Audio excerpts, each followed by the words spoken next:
Welcome to Penn Gravity CSS and PMS. Your journey to smart, structured, and focused preparation starts here. वाले लोग Hello students, this side Khadija. I hope you all students are doing well. Students आज का जो हमारा lecture का topic है this is about जो title है this is fist full of water. Fist से यहाँ पर मुराद है मुट्ठी। जो हम अपने हाथ की मुट्ठी बनाते हैं ना, इसे हम कहते हैं fist. Fist full of water. Basically आज का जो हमारा लेक्चर है ये एक एन अदर डिबेट है और एन अदर एनालिसिस है, एन अदर एडिशनल डिबेट है पाकिस्तान और इंडिया के अंदर जो एक करंट इशू हम देख रहे हैं इस वक्त का मेजर इशू, इसके बारे में जो है ये डिबेट है जो कि पहलगाम अटैक 2025 के बाद की जो है वो एक आप कह लो कि एस्केलेशन है। जो एस्केलेशन जो है वो इंडस वाटर ट्रीटी तक पहुंच चुकी है।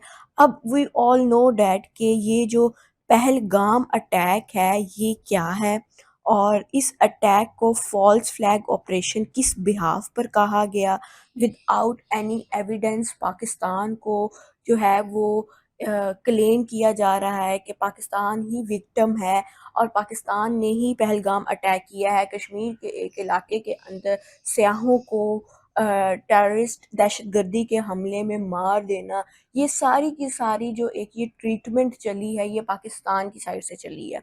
अब उस इलाके के अंदर, उस पहलगाम के एरिए के अंदर पाकिस्तान के ख़िलाफ़ कोई सबूत नहीं मिला, जिसकी वजह से इसको एक फ़ॉल्स फ्लैग ऑपरेशन के नाम से जो है वो जाना जा रहा है, माना जा रहा है। On the other hand Pakistan इसके ऊपर रिटेलिएटरी रिस्पॉन्स जो कर रहा है वो भी हमारे सामने है कि अगर इंडिया ने हमें ये थ्रेट किया है कि वो इंडस वाटर ट्रीटी को सस्पेंड कर देगा, उसको डिसकंटिन्यू कर देता है, तो on the other hand Pakistan ने भी जो है वो रिटेलिएटरी रिस्पॉन्सेस के ऊपर एयर फोर्सेस जो पाकिस्तान की एयरलाइन है जो जिसके अंदर इंडिया की बहुत सी मशहूर एयरलाइंस जो हैं वो गुजरती हैं, जिसमें इंडियन एयरलाइन है, इंडिगो एयरलाइन है। इस एयरलाइन को जो है वो इंडिया के लिए ब्लॉक कर दिया है। अब इंडिया को इस वक्त इकोनॉमिकली भी थोड़ा सा प्रेशर फेस करना पड़ रहा है बिकॉज पाकिस्तान से होते हुए जो शॉर्टर रूट वो अप्लाई कर रहा था, जो शॉर्टर रूट उसको मिल रहा था, अब वो शॉर्टर रूट नहीं मिल रहा। एक तो ये रिटेलिएटरी रिस्पॉन्स है। On the other hand trade वगैरह जो है वो बंद हो गई है, वीज़ास जो हैं वो सब बंद हो गए हैं। पाकिस्तानी एम्बेसडर्स एंड डिप्लोमेट्स को जो है वो कंट्री वापस बुलाने का जो है वो सारा जो है वो इस वक्त हम लोग जो है वो सीन देख रहे हैं और नज़र सिर्फ यही आता है कि यहाँ पर पहलगाम अटैक बिल्कुल एक बहाना ही था और ये बहाना इन्होंने 2019 में भी किया था जो कि पुलवामा अटैक था। वी ऑल नो डैट कि पुलवामा अटैक भी एक इसी तरीके का दहशतगर्दी का हमला था और ये भी इंडिया के अपने इंटरनल रिसोर्सेज में से, इंटरनल ग्रुप में से किया गया था। जिस तरीके का पहलगाम अटैक भी इंडिया के अपने ही एक इंटरनल ग्रुप ने किया है। एक टेररिज्म, एक दहशतगर्दी का मामला इंडिया के अपने ही अंदर से हुआ है, जिस तरह पुलवामा अटैक हुआ था और पुलवामा अटैक में भी उन्होंने पाकिस्तान को सेम टैक्टिक्स अडॉप्ट करते हुए जो है वो ब्लेम किया था। तो इसी तरीके से जो है वो इस वक्त जो है वो पहलगाम अटैक जो हम देख रहे हैं और इंडस वाटर ट्रीटी के ऊपर जो है वो बेसिकली हम आज के लेक्चर के अंदर जो है ना वो अपनी मेनली डिस्कस करेंगे। हम देखेंगे कि इस इंडस वाटर ट्रीटी के ऊपर, ये Indus water treaty we all know that, but वो स्टूडेंट्स जो कि नेचुरल साइंसेज से बिलोंग करते हैं उनको मैं लिटिल बिट एक्सप्लेन भी कर दूंगी कि इंडस वाटर ट्रीटी बेसिकली है क्या और इसका पर्पस क्या था और इस ट्रीटी के ऊपर पाकिस्तान और इंडिया दोनों की जो लीडरशिप थी, दोनों के लीडर्स जो थे उनका क्या बिहेवियर था। अब साइड पर मैंने वोकेबलरी भी मेंशन कर दी है ताकि आप लोगों को जो है वो वर्डली मीनिंग भी जो है वो समझ में आ जाए और आपकी वोकेबलरी जो है वो इम्प्रूव हो, ताकि CSS PMS एग्ज़ाम्स में जब आप लोग लिखने बैठते हैं, अपना राइटिंग के पेपर देते हुए जब आप क्वेश्चंस लिखते हैं तो आप वोकेबलरी अच्छी इस्तेमाल करें, एक हेल्दी वोकेबलरी यूज़ करें जिससे पता लग जाए कि आप लोगों के पास नॉलेज है और जो वर्ड आप लिख रहे हैं आपकी उसके ऊपर कमांड है। पहला वर्ड है राइपेरियम। राइपेरियम से मुराद होता है वो स्टेट जहाँ पर पानी का फ्लो होता है, जहाँ पर पानी मौजूद होता है, उन स्टेट्स को जो है ना वो हम राइपेरियन स्टेट्स कहते हैं। इसके बाद दूसरा वर्ड आता है हमारे पास एब्यांस। एब्यांस से मुराद है वक्ती तौर पर रोक देना, सस्पेंशन को हम कहते हैं रोक देना, टेम्परेरी वक्ती तौर पर, तो इससे मुराद है कि वक्ती तौर पर आप रोक दो। फिर हाइड्रोलॉजी, हाइड्रोलॉजी हाइड्रो वाटर से निकला है और लॉजी से मुराद साइंस, तो science of water flow, hydrology से मुराद है कि हम पानी के ऊपर की साइंस को डिस्कस करते हैं। थर्ड वर्ड, फोर्थ वर्ड है हमारे पास ब्रावाडो। ब्रावाडो का मतलब है, लफ्ज ही नजर आ रहा है, ब्रावो से निकला है ये ब्रावाडो, जिसका मतलब है कि बोल्ड मैनर के अंदर किसी चीज को एक्सप्रेस करना, विदाउट एनी हेजिटेशन आप किसी चीज को एक्सप्रेस करते हो। देन एक्सटर्नलिटीज, एक्सटर्नलिटीज का मतलब है एक्सटर्नल फैक्टर्स, एक्सटर्नल आपके अंदरूनी मामला। फैसिलिटेटर, फैसिलिटेटर से मुराद है वो एंटिटी, वो हिस्सा जो कि प्रोवाइड कर सकता हो, जो कि आपको दे सकता हो, ये इससे मुराद है फैसिलिटेटर। अब हमारे आज के आर्टिकल के अंदर स्टूडेंट्स मेटाफर्स जो है ना वो यूज हुए हैं, इनको ना सिंबलाइज किया गया है। फिस्ट, पहला मेटाफर ही जो है वो फिस्ट यूज हुआ है, जिसे हम मुट्ठी कहते हैं, तो ये एक मेटाफर है, इसको एज अ सिंबल के तौर पर जो है वो इस्तेमाल किया है आपके आर्टिकल के अंदर। और आर्टिकल के अंदर इस तरह के और भी कुछ मेटाफर्स यूज हुए हैं जो मैं आपको साथ साथ बताऊंगी। Okay, students. So now Jawaharlal Nehru on Indus River. Jawaharlal Nehru कौन था? जवाहरलाल नेहरू बेसिकली इंडिया का फर्स्ट प्राइम मिनिस्टर था और इसकी मौजूदगी के अंदर इंडस वाटर ट्रीटी जो है साइन होती है 1960s में, ठीक है। साइन कौन करवाता है? वर्ल्ड बैंक के थ्रू जो है ना ये साइन की जाती है आपकी इंडस वाटर ट्रीटी। अब जब इंडस वाटर ट्रीटी साइन हो जाती है, इसके बारे में मैं आपको आगे चल के बताऊंगी। अभी सिर्फ हम जवाहरलाल नेहरू के कॉन्सेप्ट को डिस्कस करते हैं कि जवाहरलाल नेहरू का इंडस वाटर ट्रीटी के ऊपर क्या आइडियोलॉजी थी। इसकी बेसिकली ये एडवाइस थी कि यहाँ पर मैंने लिखा भी है कि मुट्ठी को कसना नहीं है, मतलब कि इससे मुराद ये है कि अपनी इस ट्रीटी के अंदर, इस ट्रीटी के बाद जवाहरलाल नेहरू का जो आइडियोलॉजी थी वो फ्लेक्सिबल आइडियोलॉजी थी। ये फ्लेक्सिबिलिटी के साथ चल रहा था, इसके अंदर फ्लेक्सिबिलिटी थी। दूसरी इसकी आइडियोलॉजी में निगोसिएशन का एलिमेंट जो था ना वो हमें नजर आ रहा था कि ठीक है एक ट्रीटी साइन हो गई है, पानी के ऊपर, पानी के डिस्ट्रीब्यूशन के ऊपर हमने एक पीसफुल एग्रीमेंट साइन कर दिया है। अब इस पीसफुल एग्रीमेंट के बाद जब हम इस एग्रीमेंट को लेकर आगे आने वाले सालों में चलेंगे, फ्यूचर में चलेंगे, तो हम निगोशिएट कर लेंगे, हम फ्लेक्सिबिलिटी शो करेंगे, हम जो है वो कोई भी अगर फॉर एग्जांपल इंटरनल या एक्सटर्नल कॉन्फ्लिक्ट आता है स्पेसिफिकली इंडिया पाकिस्तान के दरमियान, तो हम उस कॉन्फ्लिक्ट को जो है वो निगोसिएशन के साथ जो है वो फ्लेक्सिबिलिटी के साथ जो है वो सॉल्व कर लेंगे। मतलब कि यहाँ देखा जाए तो आपका जवाहरलाल नेहरू इंटरनेशनल रिलेशंस की एक थ्योरी के साथ जो है वो काम कर रहा है, जिसे हम कहते हैं कंस्ट्रक्टिविज्म। कंस्ट्रक्टिविज्म की थ्योरी हमें कहती है, निगोशिएट करने के बारे में कहती है कंस्ट्रक्टिविज्म की थ्योरी। कंस्ट्रक्टिविज्म की थ्योरी जो है वो हमें आइडेंटिटी और आइडियाज को पीसफुली जो है ना वो लेकर चलने के बारे में बात करती है। तो नेहरू साहब की तो अप्रोच हमें समझ में आ गई कि नेहरू साहब तो फ्लेक्सिबल थे।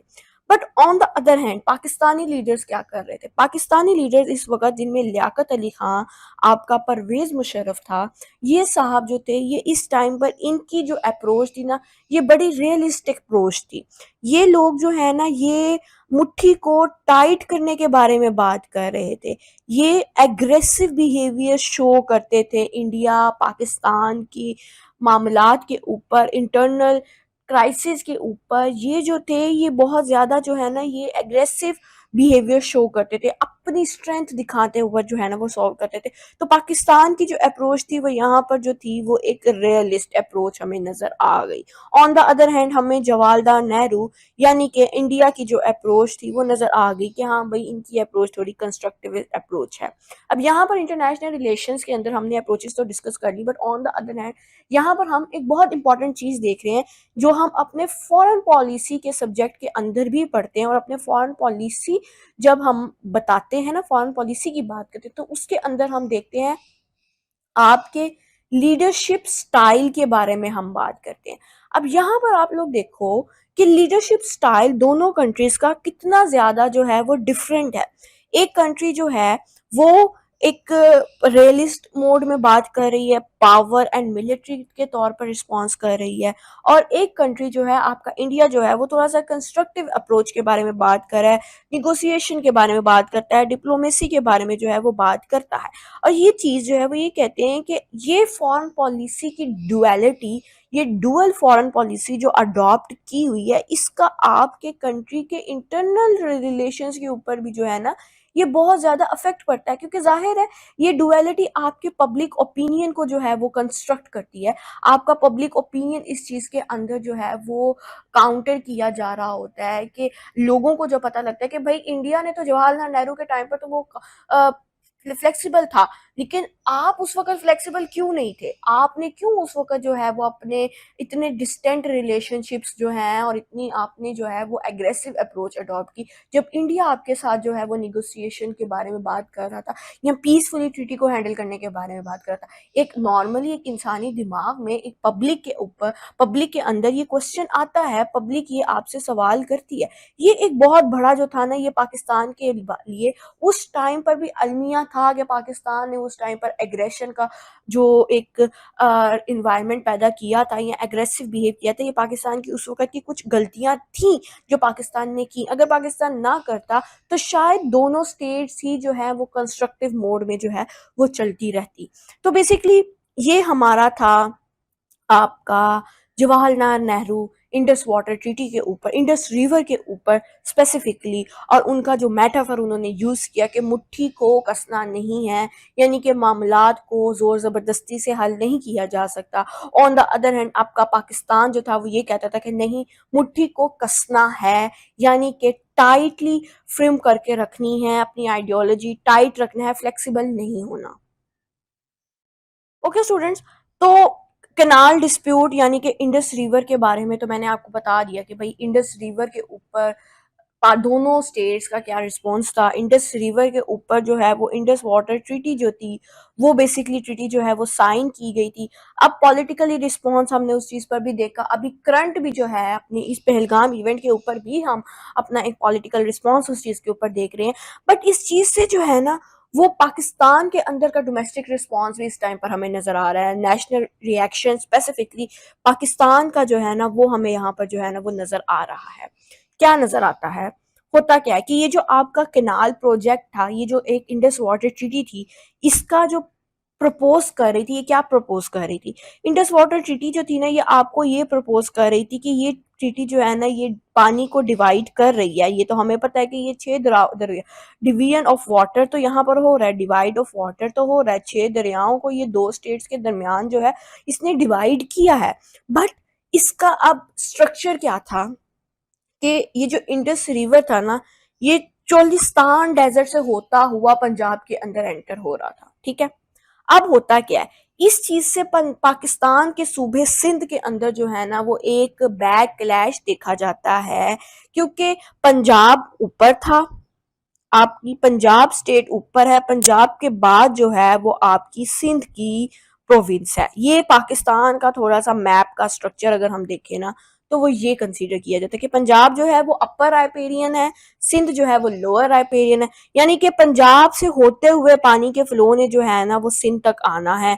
और आपका इंडस वाटर ट्रीटी भी जब वो यही था कि इंडस रिवर जो है ना वो इंडस रिवर जो है ना वो चोलिस्तान जो है ना वो चालिस्तान को क्रॉस करते हुए जो है ना वो आपके सिंध को पंजाब तक आएगा, और फिर वो पंजाब से जो है ना वो आपको सिंध को दिया जाएगा, जिसकी वजह से सिंध को ऑलरेडी वाटर की शॉर्टेज फेस करना पड़ रही थी, पहले भी फेस करना पड़ी थी। अब इस चीज से और थ्रेट हो गया कि भाई पंजाब तो अपर राइपेरियन है, पंजाब को तो पानी मिल रहा है, पंजाब से होता हुआ सिंध के पास पानी आना है, डाउन स्ट्रीम है सिंध। तो ये एक और जो है ना ये डोमेस्टिकली ना एक ये कंसर्न देखा जा रहा था। पहलगाम अटैक के बाद क्या होता है? पहलगाम अटैक के बाद स्पेसिफिकली सिंध के अंदर की जो हुकूमत है, जिसे हम पीपल पार्टीज भी कहते हैं, जिसका जो प्रेसिडेंट है, जो जिसका जो हुकूमत ऑन करने वाला जो बंदा है वो है आपका बिलावल भुट्टो जरदारी। बिलावल भुट्टो जरदारी जो है ना वो इस चीज पर पहलगाम अटैक के बाद मज़ीद थ्रेटन हो जाता है कि भाई इंडिया वाटर ट्रीटी अगर तो इंडिया सस्पेंड कर देता है, अगर इंडिया रोक देता है, तो इस चीज़ से तो हमें और बहुत ज़्यादा पानी की कमी महसूस होना शुरू हो जाएगी।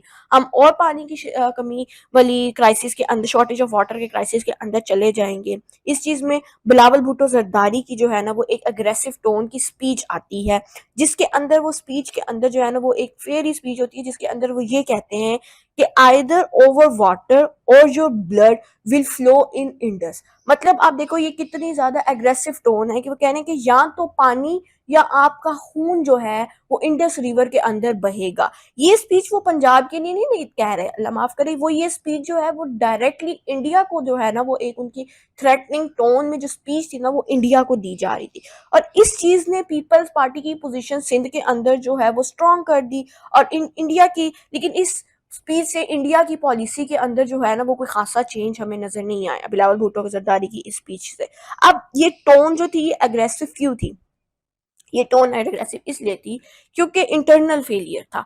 हमारी मुल्क के अंदर एक इंटरनल फेलियर देखा जा रहा था पानी की डिवीजन के ऊपर कि सिंध तो ऑलरेडी जो वाटर शॉर्टेज के क्राइसिस फेस कर रहा है, ऑन द अदर हैंड और बहुत से इंटरनल क्राइसिस हैं, पॉलिटिकल इंस्टेबिलिटी है पाकिस्तान की वजह से, जिसकी वजह से इंडिया के अगेंस्ट एक टफ स्टांस को शो करने के लिए, अपने आप को मजबूत दिखाने के लिए बिलावल भुट्टो जरदारी ने जो है वो एक एग्रेसिव टोन में जो है वो स्पीच कर दी।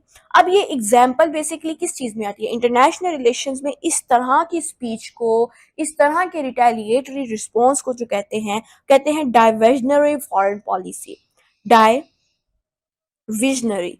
अब ये चीज जो है ना ये बेसिकली डाइविजनरी वर्ड ही डिवीजन से निकला है। डाइविजनरी फॉरेन पॉलिसी जो है ना वो इंटरनेशनल रिलेशंस की जो जुबान में इस चीज को कहते हैं, जिसमें ये देखा जाता है कि लीडर्स किस तरीके की जो है ना वो एक्सटर्नल अपनी जो है ना वो एनिमी को क्रिएट करते हैं, अपनी एक्सटर्नल एनिमी को ये दिखाते हैं, बाहर के लोगों को ये दिखाते हैं कि चाहे हमारे इंटरनल फैक्शंस कितने भी हों, हमारे इंटरनल क्राइसिस कितने भी हों, लेकिन हम मजबूत हैं, वी आर यूनाइट, और हमारे अंदर कोई मसले मसाइल नहीं है। ये नॉर्मली ऐसा ही देखा जाता है कि आपके घर के अंदर चाहे कुछ भी हो रहा हो, लेकिन आप बाहर के लोगों को वो चीज़ जाहिर नहीं करते।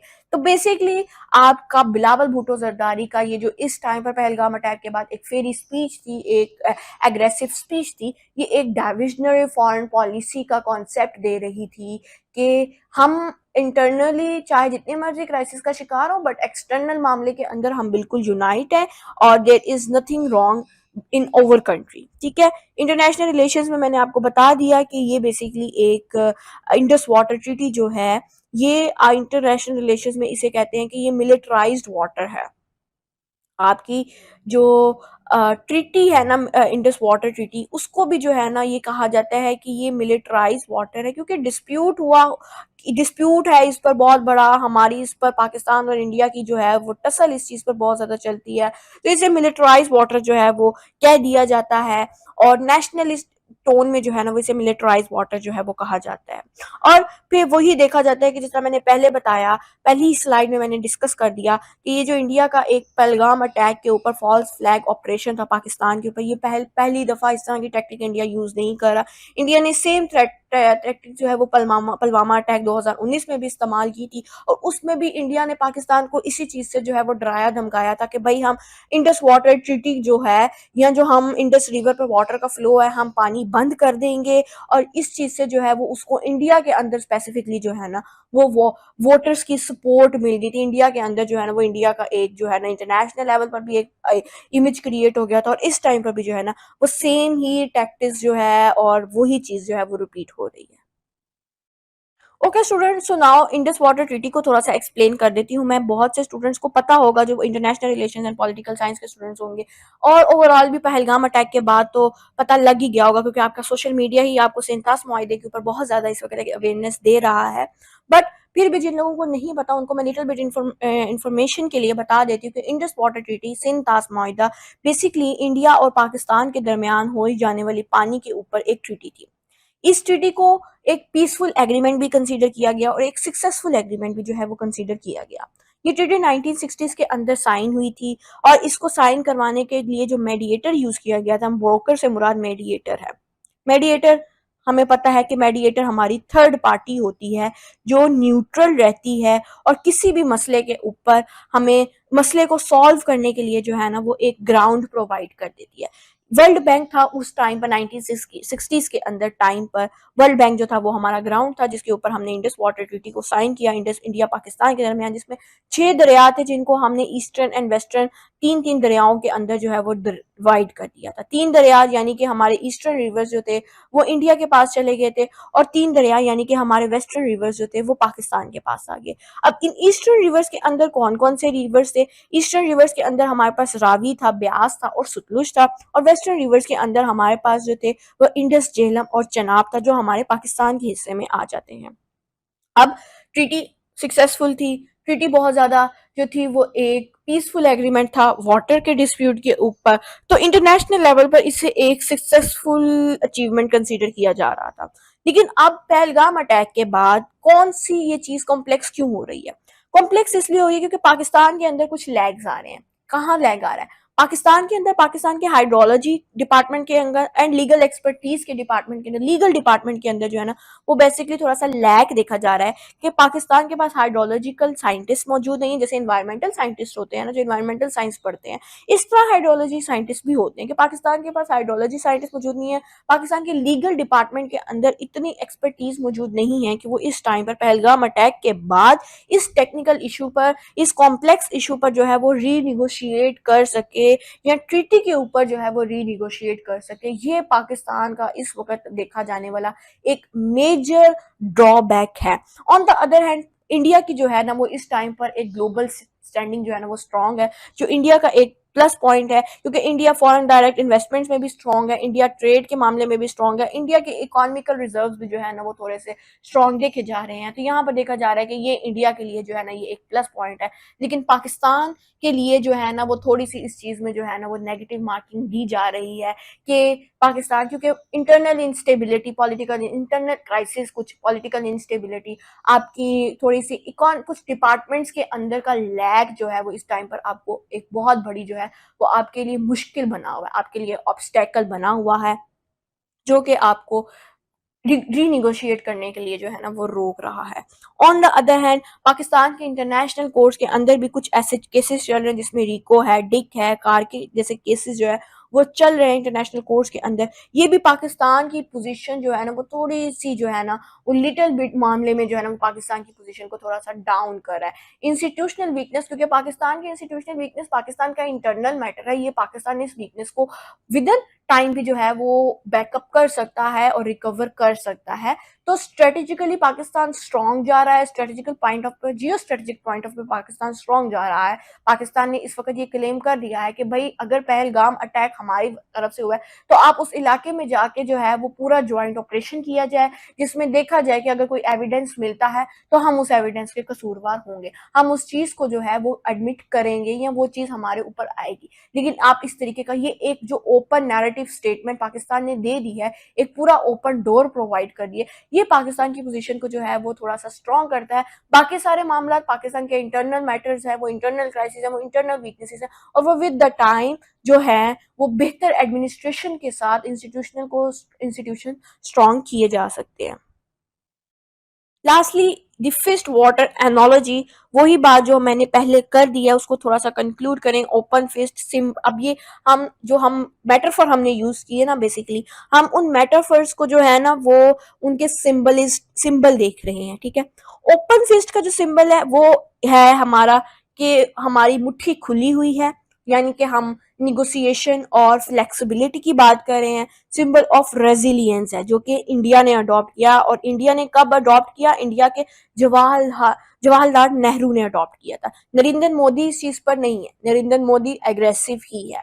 On the other hand close fist के मुराद चुल्लू भर पानी, जो आपके राइटर ने ये वर्ड यूज किया, और इसको सिंबल दिया गया है फर्टिलिटी के लिए, मिनिमल गेन के लिए, यानी कि on the other hand aggression की बात जो है वो यहाँ पर की जा रही है, जो ऑन उस टाइम पर 1960 ट्रीटी के टाइम पर पाकिस्तानी लीडर्स लियाकत अली खां और परवेज मुशर्रफ के जो है ना वो द्वारा किया जाने वाला एक अमल था, उनके द्वारा की जाने वाली एक लीडरशिप स्टाइल था जो कि उनको अग्रेसिव करने की तरफ लेकर जा रहा था, उनकी स्टबर्नेस जो है वो शो कर रहा था। चुल्लू भर पानी का वर्ड जो है वो आपके राइटर ने इस्तेमाल किया। अब यहाँ पर जो है ना वो आपका राइटर जो है वो इस चीज को एंड करते हुए ये कह रहा है कि ये जो एक पाकिस्तान का टाइटनिंग स्टांस है ना चुल्लू भर पानी, ये पाकिस्तान के अंदर जो है ना पाकिस्तान को जो है ना वो डिप्लोमेटिक फेलियर्स की तरफ भी लेकर जाएगा और वाटर इनसिक्योरिटी की तरफ भी लेकर जाएगा। अगर पाकिस्तान ये स्टांस अपना अभी भी कायम रखता है, जो लियाकत अली खान और परवेज मुशर्रफ ने जो एक स्टांस बना दिया था ना, अगर ये स्टांस अभी भी रहता है ना तो पाकिस्तान डिप्लोमेटिक फेलियर्स में भी देखा जाएगा और पाकिस्तान को पानी की भी इनसिक्योरिटी फेस करना पड़ेगी, उसको कोई भी लिवरेजेस नहीं मिलेंगे। लेकिन इस टाइम पर देखा जा रहा है कि हमारे जो प्राइम मिनिस्टर नवाज परवेज अपना शहबाज शरीफ है, उनकी जानिब से हमें इस तरह की कोई एग्रेसिव टोन और एग्रेसिव बिहेवियर नहीं दिखाया जा रहा, ना देखा जा रहा, ना इस तरह की कोई चीज एनालाइज की जा रही है। तो अब देखा जा रहा है कि इस वक्त हम डिप्लोमेटिक तौर पर तो फेलियर नहीं फेस कर रहे, डिप्लोमेटिकली हमारी पोजीशन स्ट्रांग है, जियो स्ट्रेटेजिकली हमारी पोजीशन स्ट्रांग है, हमारा क्लेम जो है वो बहुत ज्यादा स्ट्रांग है। वाटर लिवरेज होना अब ये विद द टाइम देखा जाता है कि किस तरीके से जो है ना वो वाटर लिवरेज किया जाता है।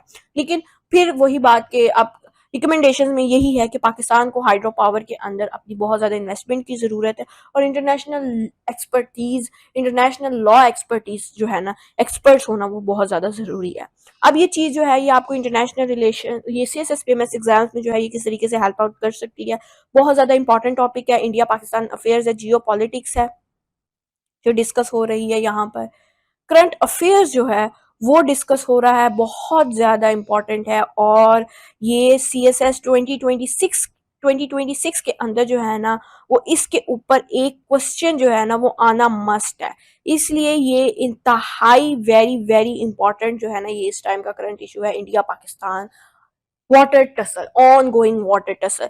ये बिल्कुल इसी तरीके से जैसे एक टाइम पर जो है वो हमने यूक्रेन एंड रशिया के बारे में बात की और यूक्रेन एंड रशिया को हमने अपने 2024 एंड 2023 के CSSPMS एग्जाम्स के अंदर, इंटरनेशनल रिलेशंस के सब्जेक्ट्स के अंदर हमने इस क्वेश्चन को देखा। इसी तरीके आपको 2026 के CSSPMS एग्जाम के अंदर जो है वो इंडस वाटर ट्रीटी के ऊपर पाकिस्तान और इंडिया की ऑनगोइंग टसल के ऊपर जो है ना वो क्वेश्चन आएगा। इसलिए इसके ऊपर हर लेक्चर को आपने बहुत ज़्यादा जो है ना वो गौर से सुनना है, क्योंकि हर लेक्चर के अंदर ही जो है ना कोई ना कोई रीसेंट अपडेट के बारे में जो है ना वो आपको बताया जा रहा होगा। जैसे आज के लेक्चर के अंदर हमारे पास जो रीसेंट अपडेट थी ना वो जवाहरलाल नेहरू का स्टांस था, बिलावल भुट्टो जरदारी का स्टांस था, आपकी इंडस वाटर ट्रीटी की थोड़ी सी डिस्कशन थी और हमने जो है वो इंटरनेशनल रिलेशंस की थ्योरीज को जो है और फॉरेन पॉलिसी की स्टाइल को जो है वो डिस्कस किया।